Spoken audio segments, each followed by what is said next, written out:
হে guys, আসসালামু আলাইকুম। Welcome back to my channel Ruma's team's kitchen. আশা করি প্রত্যেকেই ভীষণ ভালো আছো। আলহামদুলিল্লাহ।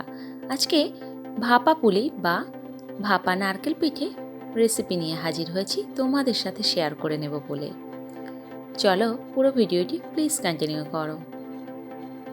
গণেশের প্যাকেটের 500 প্যাকেট একটা চালের গুঁড়ো আমি কেটে নিচ্ছি।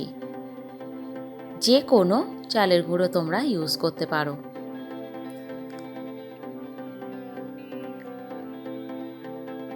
পুরো প্যাকেটটা কেটে নেওয়ার পরে এর সাথে অ্যাড করব হাফ কাপ ময়দা। ময়দাটা কিন্তু অবশ্যই অ্যাড করতে হবে। 500 গ্রাম চালের গুঁড়োর সাথে হাফ কাপ ময়দা একদমই পারফেক্ট মাপ। এবার চালের গুঁড়ো আর ময়দা খুব ভালো মতো মিক্স করে নিচ্ছি স্প্যাচুলা দিয়ে। এইভাবে মিক্স করে নেওয়ার পরে বসিয়ে দিচ্ছি কড়াই আর দিয়ে দিচ্ছি 4 কাপ পানি। 500 চালের আটা হাফ কাপ ময়দার জন্য এই 4 কাপ পানি কিন্তু পারফেক্ট মাপ। দিয়ে দিলাম 1 টিস্পুন ঘি। তবে কোনো আটাতে পানি কম বা বেশি আবার লাগতেও পারে। পানিটা ফুটে যাওয়ার পরে আটাটা আমি ঢেলে দিলাম। খুব ভালো মতো স্প্যাচুলা দিয়ে মিক্স করে নিচ্ছি। তাড়াতাড়ি কিন্তু মিক্স করতে হবে, দেরি করা যাবে না। তাড়াতাড়ি মিক্স করে নিয়ে আমি ওভেন অফ করে দেব। দেখতে পাচ্ছ খুব সুন্দরভাবে কিন্তু সব আটা মিক্স হয়ে গেছে। এবার ওভেন অফ করে দিলাম। 15 মিনিট এইভাবেই রেস্টে রাখবো। 15 মিনিট পরে আমি প্লেটের মধ্যে ঢেলে নিচ্ছি। আটাটা কিন্তু একেবারেই ঠান্ডা করা যাবে না। হাত দেওয়ার মতো গরম থাকতে থাকতে কিন্তু ডোটা রেডি করে নিতে হবে। আর মাঝখানে যদি হাত টাইট লাগে, আটার সাথে লেগে আসছে দেখলে পানির মধ্যে হাত ডুবিয়ে কিন্তু ডোটা রেডি করে নিতে হবে। সেক্ষেত্রে ঠান্ডা পানি ইউজ করলেও অসুবিধা নেই। ঠিক আটা আমরা যেভাবে মাখি রুটি বা পরোটা বানানোর জন্য, সেইভাবেই কিন্তু আটাটা সফট ডো একটা রেডি করে নিয়েছি। ডোটা টাইট বা একেবারেই পাতলা নরম হবে না। এবার একটা ভিজে কাপড় দিয়ে এইভাবে ঢাকা দিয়ে দিচ্ছি যাতে উপর থেকে ড্রাই না হয়ে যায়। ঢাকা দিয়ে দেওয়ার পরেই পিঠের জন্য আমি লেচি কেটে নিচ্ছি। ঠিক লুচি আমরা যেভাবে লেচি কাটি তত বড় করেই লেচি কেটে নেওয়ার পরে হাতের মধ্যে চালের আটা ঘুরিয়ে লেচিটা খুব ভালো মতো ঘুরিয়ে আমি ফুলি বানিয়ে নেব।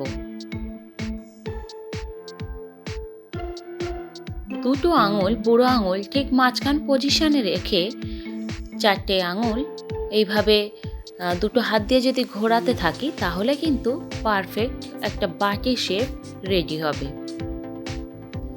কোনো দিকে মোটা আর কোনো অংশে পাতলা যেন না হয়, সেক্ষেত্রে কিন্তু লক্ষ্য রাখতে হবে। নারকেলের পুর এর মধ্যে দিয়ে দিলাম।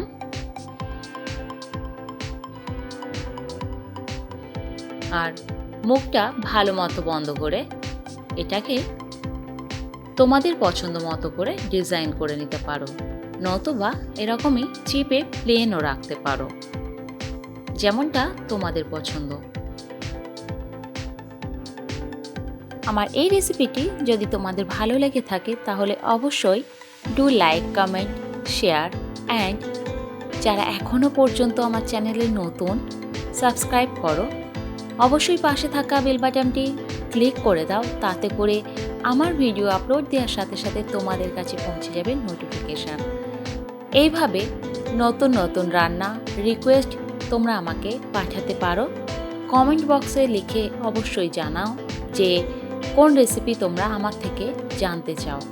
আমি যথাযথভাবে চেষ্টা করব সেটি তোমাদের সাথে শেয়ার করে নেওয়ার।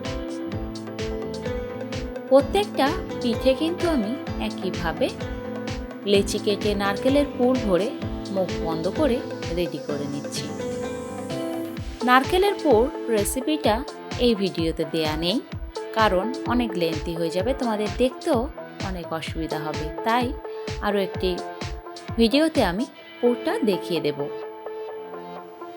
পানি বসিয়ে দিলাম অল্প একটু। একটা ছিদ্রওয়ালা বাসন বা স্টেনার টাইপের যে পাত্রগুলো পাওয়া যায় সেরকম কিছুই একটা এইভাবে বসিয়ে দিলেই হবে, বা মোমো মেকারও ইউজ করতে পারো, রাইস কুকারও ইউজ করতে পারো।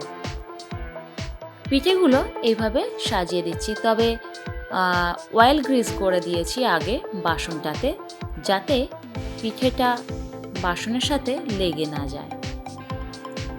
3 মিনিট পরে পিঠেটা একদমই রেডি। তখন আমি তুলে নিচ্ছি। এইরকম একটি চিমটে ইউজ করছি, তবে তোমরা যদি নতুন হও রান্নাতে সেক্ষেত্রে এই চিমটেটা অ্যাভয়েড করো, তাতে করে পিঠে তোলার সময় ভেঙেও যেতে পারে। প্রত্যেকটা পিঠে আমি স্টেপ বাই স্টেপ এইভাবে ভাপা করে নিচ্ছি।